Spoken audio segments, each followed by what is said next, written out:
எல்லாருக்கும் வணக்கங்க. இந்த வீடியோவில் நம்ம பார்க்க போகிற டாபிக் என்ன அப்படின்னா, குரு பார்வையினுடைய ரகசியங்களை பற்றி பார்க்க போகிறோம். குரு அப்படிங்கிற கிரகம் வந்து பார்வை பார்க்கும்போது என்ன மாதிரி பலன்கள் கொடுக்கும் அப்படிங்கிற ரகசியங்களை தான் இந்த வீடியோவில் வந்து பார்க்க போகிறோம். இதில் வந்து டிக் போட்டது எல்லாமே வந்து நல்ல பலன்களையும், இன்ட்டு போட்டது வந்து தீய பலன்களையும், விதிவிலக்குகளை வந்து டிக் போட்டிருக்கேன். இந்த மாதிரி 3 விதமாக வந்து பிரித்து நான் வந்து பலன் சொல்கிறேன். இதை வந்து எப்படி இருக்குன்னு சொல்லி உங்கள் ஜாதகத்தில் பொருத்தி பார்த்துக்கோங்க. இந்த டாபிக் நான் ஏன் எடுத்தேன் அப்படின்னா, என்னுடைய வாசகர்கள் நிறைய கேட்ட கேள்வி என்ன அப்படின்னா, எனக்கு வந்து ஒரு கிரகம் வந்து பாதிக்கப்பட்டிருக்கு, இதை குரு பார்வை பார்த்துருச்சு, எனக்கு நல்லது நடக்கலை அப்படின்னு கேட்குறாங்க.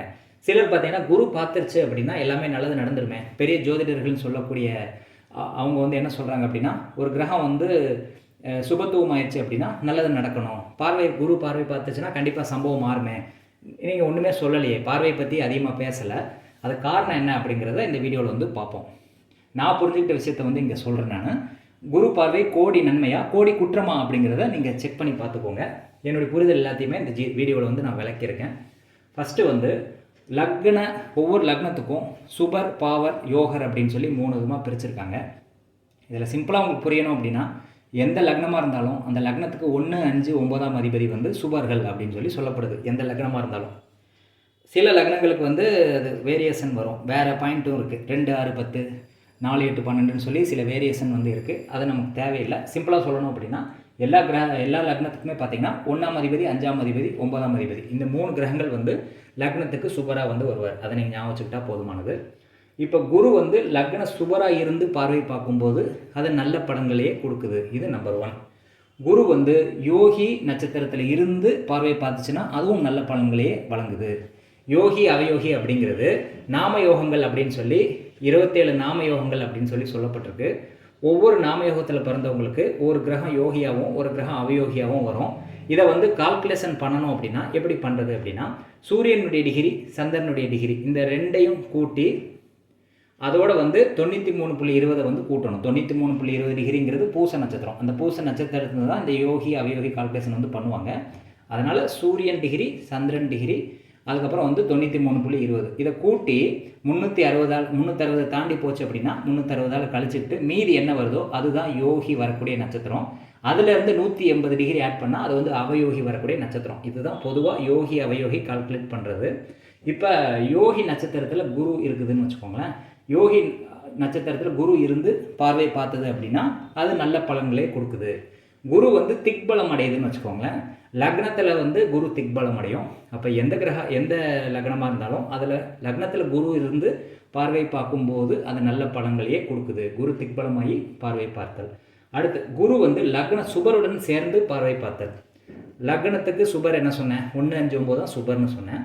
அப்போ லக்னத்துக்கு சுபராக வரக்கூடிய ஒரு பிளானட் வந்து குருவோட சேர்ந்து குரு பார்வை பார்த்துச்சு அப்படின்னா அப்போ வந்து நல்ல பலன்களே குரு வந்து வாரி வழங்குவார். குரு வந்து ஆட்சி உச்சம் பெற்று பார்வை பார்த்தாலுமே குரு வந்து நல்ல பலன்களே கொடுக்குது. இந்த 5 பாயிண்ட்டுமே வந்து நல்ல பலன்களை கொடுக்கக்கூடிய குரு பார்வை. கெட்ட பலன்களை கொடுக்கக்கூடிய குரு பார்வையும் இருக்குது. அது என்னன்னு பார்ப்போம். குரு வந்து லக்ன பாவராக வராருன்னு வச்சுக்கோங்களேன். இப்போ உதாரணத்துக்கு ரிஷப லக்னம் அப்படிங்கிறது வந்து யோகியா, அதாவது ரிஷப லக்னத்துக்கு சுபர் யார் வருவா அப்படின்னா 1, 5, 9ஆம் அதிபதி தான் சுபர். அப்போ வந்து சுக்கிரன், புதன், சனி தான் சுபராக வருவாங்க. குரு வந்து அந்த லக்னத்துக்கு வந்து பாவராக வருவார், ரிஷப லக்னத்துக்கு ஒரு உதாரணத்துக்கு. அப்போ அந்த லக்னத்துக்கு வந்து குரு பாவராக இருந்து பார்க்கும்போது பெரிய லெவலில் நன்மைகளை வந்து செய்கிறதில்லை. 2வது, குரு வந்து அவயோகி நட்சத்திரத்தில் இருந்து பார்வை பார்த்துச்சுன்னா அது கெடுதலை தான் பண்ணுது, நல்லது பண்ணலை.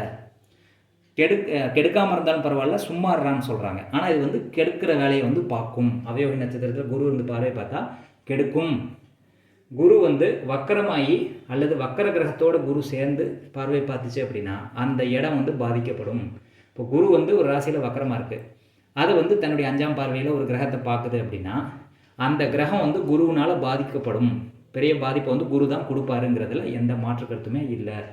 குரு வந்து லக்ன மாரகாதிபதியாவோ லக்ன பாதகாதிபதியாவோ வருதுன்னு வச்சுக்கோங்களேன்.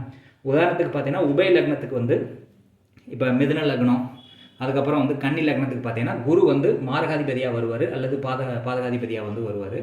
அந்த மாதிரி வரும்போது இந்த குரு என்ன பண்ணும் அப்படின்னா நல்ல பலனை கொடுக்காது அப்படிங்கிற மாதிரி நீங்கள் எடுத்துக்கணும். நல்ல பலனை கொடுக்காட்டாலும் பரவாயில்ல, கெடுதல் பண்ணக்கூடிய அமைப்பை வந்து உங்களுக்கு ஹெல்ப் பண்ணிட்டு போகும். ஒருத்தன் வந்து திருட்டு பழைய வந்து உங்கள் தலை மேலே தூக்கி போட்டு போவான், அந்த வேலையை வந்து குரு செய்யும். குரு என்ன பண்ணும் அப்படின்னா மாரகாதிபதியாக வருதுன்னு வச்சுக்கோங்க. இப்போ ஒருத்தர் நேற்று ஜாதகம் பார்த்ததில் ஒருத்தர் கேட்குறாரு, அவருக்கு வந்து என்ன லக்னம் அப்படின்னா மிதுன லக்னம். மிதுன லக்னத்துக்கு குரு வந்து மாரகாதிபதி. அப்போ குரு வந்து ஒரு கிரகத்தை வந்து பார்க்குது அப்படின்னா அந்த கிரகத்து மேலே பழியை தூக்கி போட்டு அந்த வச்சு செஞ்சுட்டு தான் போகுங்கிறதுல எந்த மாற்று கருத்துமே இல்லை. இது நடைமுறையில் பொருத்தி பாருங்கள், நான் சொல்கிறத கேட்காதீங்க, நடைமுறையில் பொருத்தி பாருங்கள், பொருந்துதான்னு சொல்லி செக் பண்ணுங்கள்.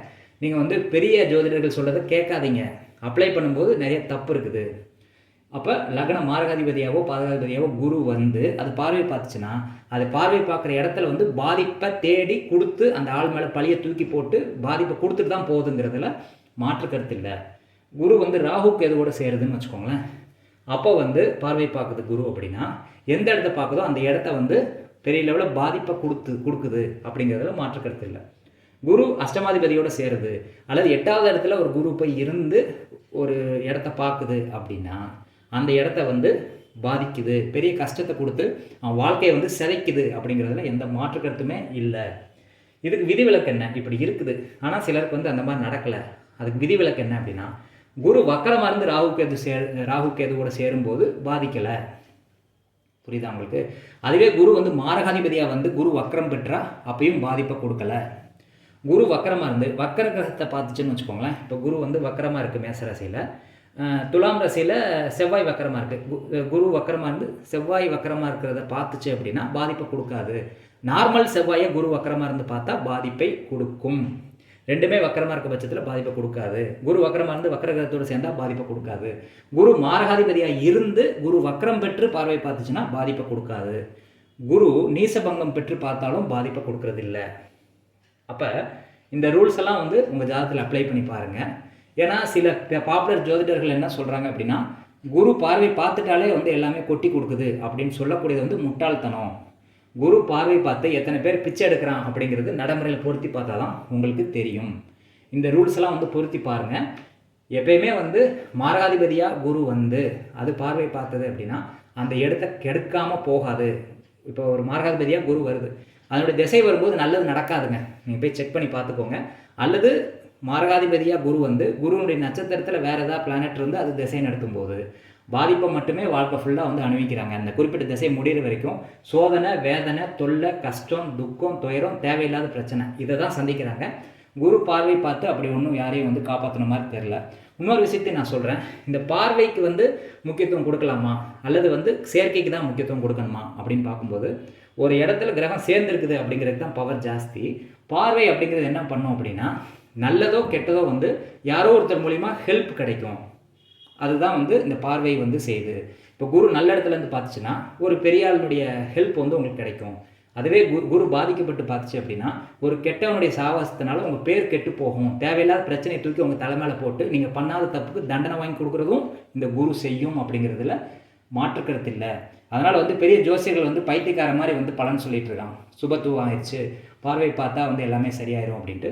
அது எந்த இடத்துல எப்படி இருந்து பார்வை பார்க்குது அப்படிங்கிறது கவனிக்காமல் பார்க்குறது வந்து முட்டாள்தனம். அது வந்து நடைமுறையில் பொருத்தி பார்த்தா தான் கரெக்டாக வரும். நீங்கள் டைரெக்டாக குரு வந்து பார்த்துருச்சு நல்லது நடக்கும் அப்படின்னா குரு மாரகாதிபதியாக இருந்து பார்த்துச்சுன்னா உங்களுக்கு வச்சு செஞ்சுட்டு போகுங்கிறதுல எந்த மாற்று கருத்துமே இல்லை. என்னை வந்து குறை சொல்கிறதுக்கு முன்னாடி இதை அப்ளை பண்ணி பார்த்துட்டு இது சுபத்துவமாக இருக்கா ஒர்க் ஆகுதான்னு சொல்லி செக் பண்ணுங்கள். ஒர்க் ஆகலைங்கிறது என்னுடைய அனித்தனமான கருத்து. இது இந்த டிக் போட்டதில் வந்து குரு நல்லது செய்கிறாரு, இன்ட்டு போட்டதில் வந்து நல்லது செய்யலைங்கிறதுல எந்த மாற்று கருத்தும் இல்லை. செக் பண்ணிட்டு உங்கள் ஜாதகத்தில் அப்ளை பண்ணி பார்த்துட்டு கமெண்ட் பண்ணுங்கள். நன்றி, வணக்கம்.